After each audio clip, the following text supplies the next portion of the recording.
turabashimiye kandi tubahaye ikaze abakurikiye Wazo Speed. Uyu ni umwanya tugiye kubagezaho ikiganiro kibanda ku murimo. Ntabwo turi twenyine, dufite umutumirwa. Ngewe ni Mike Speed. Uyu munsi dufite umushyitsi tugiye kubana nawe akadusobanura byinshi bijyanye n'umurimo. Turibanda ku murimo kuko umurimo ni inkingi ya byose mu bijyanye n'ubukungu. Tuguhaye ikaze, wakwibwira abadukurikiye. Murakoze. Mbere na mbere ndamanza kubashimira kuba mwanzirikanye uyu munsi kugira ngo nanjye ntange ibitekerezo, cyane cyane nka Wazo Speed ko mukunda gutanga ibiganiro byiza kandi byubaka, cyane cyane byubaka urubyiruko, kandi tukaba tubona neza ko urubyiruko arizo mbaraga z'igihugu. So ntagiye kure rero nibanze mu magambo, amazina yanjye banyita Ndikubwimana Felicien, nkaba ndi urubyiruko mu buzima busanzwe, ndi umuturage, nkaba narize iby'icungamutungo muri Kaminuza y'u Rwanda. Murakoze cyane kwibwira abadukurikiye ndetse no kubana namwe. Natwe turabashimiye, ni ibintu by'agaciro kuba mwemeye kuza gutanga inama. Nk'uko twatangiye rero tubibwira abaduteze amatwi, tugiye kuganira ku kintu kijyanye n'umurimo. Wabanza ugasobanurira abadukurikiye ubundi umurimo ni iki? Murakoze cyane. Ku badukurikiye cyane cyane abari hirya no hino mu gihugu ndetse n'abari hanze yacyo, ngiye gusobanura ku murimo. Umurimo ubundi ni ikintu cyose ukora ukagishyiramo ingufu zawe zose kandi ugamije kubona inyungu. Bivuze ngo rero nta murimo uba muto, nta n'umurimo uba kana. Mu murimo, akazi kose waba ufite cyangwa se umurimo wose werekejeho amaboko uba ugomba kuwukorana ingufu kugira ngo ukubyarire umusaruro. Murakoze cyane. Uvuze uti nta murimo wakana cyangwa se mutoya, ariko hari abantu bumva yuko hari umurimo uciriritse cyangwa se mutoya. Nagira ngo aho ngaho ube wadusobanurira ese imirimo yose irangana? Hari umurimo mutoya cyangwa uciriritse, hakaba n'umurimo munini? Aho ngaho nagira ngo dusobanurire neza. Urakoze cyane. Nk'uko wari ubivuze koko, umurimo nta murimo w'akantu ubaho mu by'ukuri. Umurimo wose aba ari umurimo, cyane cyane wowe uri kuwukora n'ubundi ujya kuwukora warapuraninze ugamije inyungu.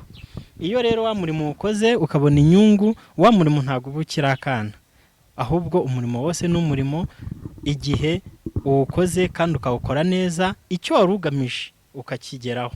Icyo gihe umurimo nta murimo w'akantu ubaho, umurimo wose ni umurimo. Murakoze cyane Bwana Felicien. Tumaze impungenge, ariko usanga cyane cyane urubyiruko usanga hari imyumvire rufite ku mirimo. Ngira ngo watangiye wivuga yuko uri urubyiruko, iyo myumvire wawe uyizi. Watubwire se urubyiruko rufata gute umurimo, ndetse ukanagira indi shusho utanga yuko ubibona nk'umuntu watubwiye ko wize ku bijyanye n'ubukungu. Murakoze cyane. Nk'uko natangiye mbivuga kandi n'ubu nkibikomeza, ni ibyo koko, cyane cyane nk'urubyiruko rimwe na rimwe usanga hari ibyo twita gusuzugura umurimo nk'urubyiruko. Hari akazi nk'urubyiruko tureba tukumva ko gasuzuguritse, ariko mu by'ukuri nta kazi gasuzuguritse kabaho igihe ako kazi ugakoze kakakuzanira inyungu cyangwa se ukabona amafaranga. Nta kazi rero k'umunyagara kabaho. Nk'uko natangiye mbikubwira, nk'umuntu wize icungamutungo, tubona ko akazi kose ujya kugakora ari uko wapuraninze n'uburyo uzakabyaza umusaruro kandi ukagera ku byo wiyemeje. Iyo rero warangije kugira igitekerezo cyo gukora umurimo uwo ari wo wose, nta murimo w'akana uba uriho. Bivuze ngo igishoro gike ufite ushobora kukizamukiraho nawe ukaba umumiliyoneri. Hanyuma ukomoje ku bukungu, nagira ngo utubwire isano umurimo ufitanye n'ubukungu. Hari isano bifitanye cyangwa ni ibintu bitandukanye? Yego cyane, hari isano ndetse ifatika. Isano iri hagati y'umurimo n'ubukungu rirahari, kuko ntago ubundi umurimo niwo ugushyitsa ku bukungu. Ntiwaba umukungu nta murimo. Yego. Kimwe nuko rimwe na rimwe umuntu avuga umurimo bakumva wenda ngo nabafite akazi, ni ikintu cyose ushobora gukora kikakubyarira inyungu. yaba mu mafaranga cyangwa se mu buzima busanzwe ukiteza imbere. Bivuze ngo rero isano rirahari igihe ufite umurimo ukora cyangwa se igihe ufite ikintu icyo ari cyo cyose ukora kiguteza imbere, giteza umuryango wawe imbere cyangwa se nawe ubwawe witeza imbere, icyo gihe uba urimo uratera imbere no mu bukungu. Murakoze cyane Bwana Felicien, tuganirije neza uburyo umurimo ujyanye n'ubukungu, uvugamo iterambere, uvugamo ibintu byo kwiteza imbere. Nagira ngo tubwire se iterambere ni iki, ryo rihurira hehe n'umurimo? Murakoze.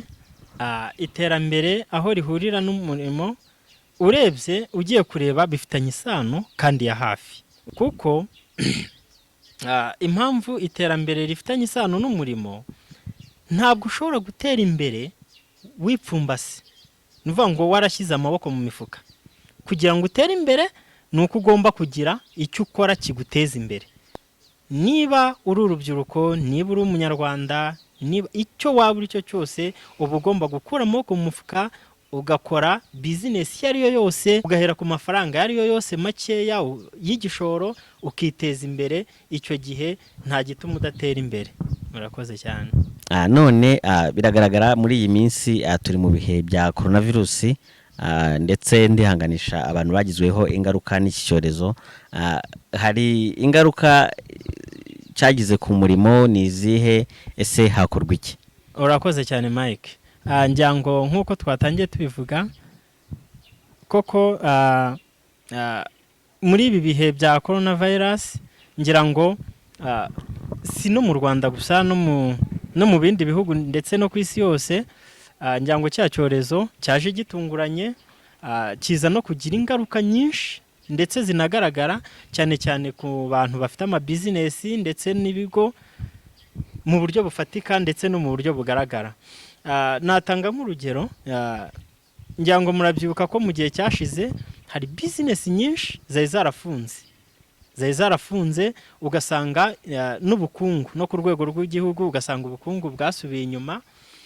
Ariko uko iminsi igenda iza buhoro buhoro, nibura ubona ko icyorezo kigenda kigabanya ubukana, kandi ukabona yuko hari aho ibintu bigenda bigera.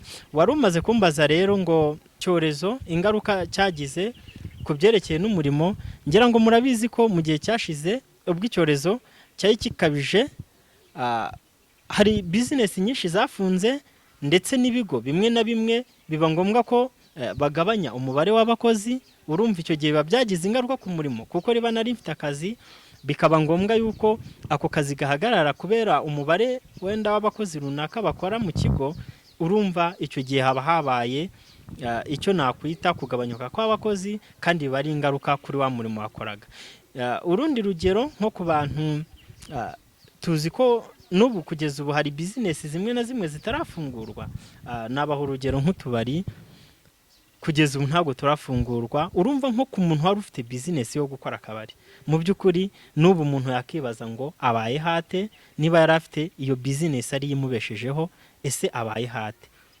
Ariko ngira ngo nk'uko turi mu gihugu kandi igihugu kidahwema gutekereza abanyarwanda, ngira ngo murabizi ko bashyizeho ikigo kizahura ubukungu cyane cyane kuri bizinesi zagizweho ingaruka na covid. Tunabona ko hari n'umusaruro bigenda bitanga. Abantu bari kujya mu mabanki bakabaha amafaranga, bakongera bakazahura za bizinesi zabo zari zarasubiye inyuma kubera iki cyorezo.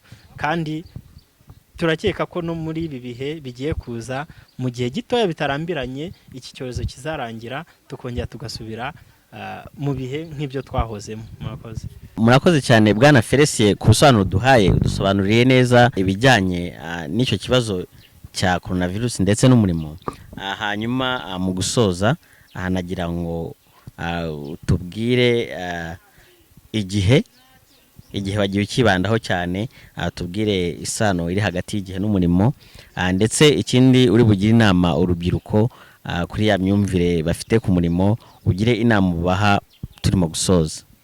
Icyo natangira mvuga, igihe n'umurimo, buriya igihe ni ikintu gikomeye cyane Mike. Ngira ngo ni nacyo kintu akenshi abantu bakunda kugarukaho. Buriya bajya bavuga ngo igihe ni amafaranga. Iyo utakaje igihe mu byo waba urimo gukora byose, iyo utakaje igihe ni amafaranga uba utakaje. Bivuze ngo rero niba ari business ufite, niba ari umurimo ari wo wose uri gukora, ni ngombwa ko wita no ku gihe. Kuko niyo ugiye gukora business wiha time frame, ukavuga ngo ibi bintu nzabikora mu gihe runaka. Bivuze ngo rero niba umunsi ku munsi riba ufite daily plan, uba ugomba kugerageza ku buryo bya bintu wihaye gukora uwo munsi ugomba kubikora. Nicyo bita igihe. Iyo icyo gihe kigucitse utabikoze, hari byinshi ubuhombye. Buryo ubuhombye amafaranga, kandi ntabwo ubundi umuntu muzima muri business ntabwo ajya atekereza ngo ibyo nagakoze umunsi nshobora kubireka nkazabikoresha. Ntabwo bibaho. Ahubwo duharanira gukora kandi tukagendana n'igihe. Tukagendana n'igihe aho kigeze. Tukagenda nacyo. Niba tuzi ko isi izenguruka, Mike, niba tuzi ko isi izenguruka, ubundi tuba dukwiye kwirinda ko isi irongera ikazenguruka ikadusanga aho twari turi. Tugomba kugendana n'igihe. Aho kigiye tukagikurikira. Urakoze cyane. Ikindi warumbajije, warumbwiye gutanga nk'umwanzuro, ngira inama cyane cyane urubyiruko gifite imyumvire bumva ko hari akazi gasuzuguritse cyangwa se hari akazi batakora. Nabagira inama ko bakwiye kwikuramo iyo myumvire. Ntabwo ari myiza, kuko nta kazi k'umunyagara kabaho, kandi nta kazi na kamwe kataguteza imbere igihe ari akazi ubona kakubyarira inyungu. Ariko nanone simbagira inama ngo bajye kwishora muri ya mirimo imwe n'imwe itemewe, nko gucuruza ibiyobyabwenge cyangwa se gukora ibindi nubwo byaba bibyara umusaruro cyangwa se byaba bizana amafaranga, ariko igihugu cyacu kitabyemera nk'umurimo mu Rwanda.